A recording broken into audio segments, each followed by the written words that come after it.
आप में से ज़्यादातर बहुत काम करती हैं और सबको खुश रखने का भी भरपूर प्रयास करती हैं, फिर भी कहीं ना कहीं वह खुशी या वह संतुष्टि नहीं मिल पाती है जो कि आपको मिलना चाहिए। ऐसे में समझ में नहीं आता है कि मैं क्या करूं और कौन से तरीके से सुख और शांति को मैं प्राप्त कर सकूं।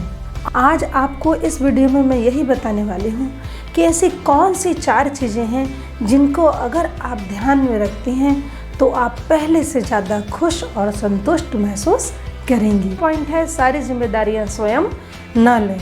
उर्मिला नाम की एक महिला है जो घर के सारे कामों को स्वयं ही करना चाहती है।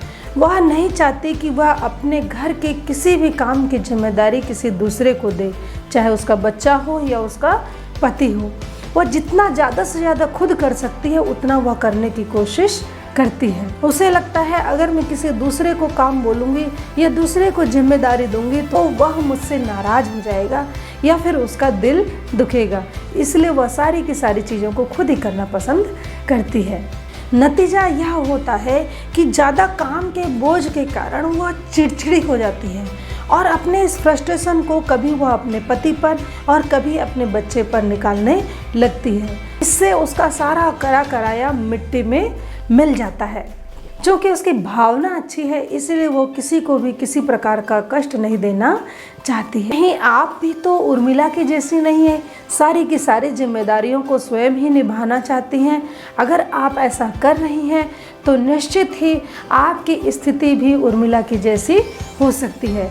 इसीलिए घर की जिम्मेदारियों को घर के सदस्यों के साथ, चाहे वह छोटा हो या बड़ा हो, उसके करने योग्य काम के अनुसार या सामर्थ्य के अनुसार बांट देना चाहिए। इससे आप काम का ज़्यादा बोझ या दबाव महसूस नहीं करेंगी और खुश भी रहेंगी, और खुश रहेंगी तो दूसरों को भी आप अच्छे से खुश रख सकेंगी। और मेरा दूसरा पॉइंट है, सोशल मीडिया या टीवी का कम से कम प्रयोग। बहनों, सोशल मीडिया और टीवी एक ऐसी चीज़ है जिसमें अगर आप ज़्यादा समय देती हैं तो उससे आपका महत्वपूर्ण काम, आपका ज़रूरी काम भी छूट जाता है और फिर बाद में आपको पछतावा होता है, काश मैंने इस काम को पहले कर लिया होता। आपको यह जानकर आश्चर्य होगा कि आप जितना ज़्यादा टीवी, मोबाइल या गैजेट्स में अपना समय बिताएंगी उतनी ही ज़्यादा आप तनाव, डिप्रेशन, सिर दर्द और नकारात्मक विचारों से घिरती चली जाएंगी। इससे आप कभी बच्चों पर और कभी पति पर या कभी अन्य परिवारजनों पर अपना फ्रस्ट्रेशन निकालने की, अपना गुस्सा निकालने की कोशिश करेंगी और फिर उससे आपका टेंशन और भी अधिक बढ़ेगा। इसलिए आप अपने को व्यस्त रखने के लिए टीवी, मोबाइल या अन्य गैजेट्स का सहारा न लें। अपने आप को किसी ऐसे रचनात्मक कार्य में लगाएं जो आपकी हॉबी हो और जिसमें आपको अंदर से खुशी महसूस होती हो। वह आपका कोई भी काम हो सकता है, आपके लिए गार्डनिंग हो सकती है, किचन में नई नई रेसिपी बनाना हो सकता है, घरेलू छोटे छोटे काम हो सकते हैं जिसमें आपको खुशी मिलती है। कोई भी ऐसा काम जिसमें आपकी हॉबी हो, आपकी रुचि हो।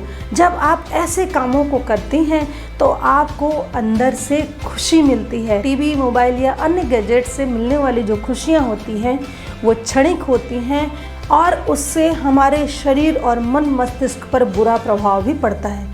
किंतु जब आप अपनी हॉबी और रुचि के कामों को करती हैं तो उससे आपको आंतरिक खुशी मिलती है और जब आप स्वयं अंदर से खुश रहती हैं तो आप दूसरों को भी खुशियाँ दे पाती हैं।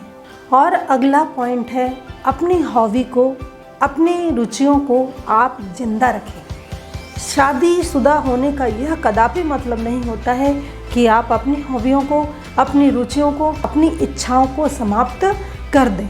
शादी के बाद अपनी सारी जिम्मेदारियों को निभाते हुए आप अपने लिए भी कुछ समय निकालिए और उसमें अपनी हॉबी को, अपनी रुचि को, अपनी उन्नति के काम को अवश्य करें। और मेरा 4th पॉइंट है, अपने कामों के लिए समय का निर्धारण अवश्य करें। जब आप अपने कामों के लिए टाइम टेबल बना लेती हैं तो उससे आपका काम जल्दी होता है और जल्दी होने के कारण आपको अपने लिए समय भी ज़्यादा मिलता है। साथ ही साथ परिवार वालों को भी किसी प्रकार की शिकायत नहीं रहती और अपने टाइम टेबल के कारण आप अपने हॉबी के लिए, अपनी रुचि के लिए और अपनी उन्नति के कामों के लिए जो कभी आपने सपने देखे थे उनको पूरा करने के लिए आपको भरपूर समय मिलता है। और इस भरपूर समय का उपयोग करके आप गृहस्थ जीवन में भी, अपने शादीशुदा जीवन में भी खुश और पहले से ज़्यादा संतुष्ट हो सकती हैं। इसीलिए इन 4 बातों का अवश्य ही ध्यान रखें। सारी की सारी जिम्मेदारियां स्वयं न लें। सोशल मीडिया या टीवी या अन्य गैजेट्स का कम से कम इस्तेमाल करें। अपनी हॉबी, अपनी रुचि को जिंदा रखने का प्रयास करें। साथ ही साथ अपने कामों के लिए समय का निर्धारण भी अवश्य ही करें। बहनों, अगर आप इन 4 बातों को ध्यान में रखती हैं तो मुझे ऐसा लगता है कि शादीशुदा ज़िंदगी में अवश्य ही खुशियाँ आपकी बढ़ेंगी। धन्यवाद।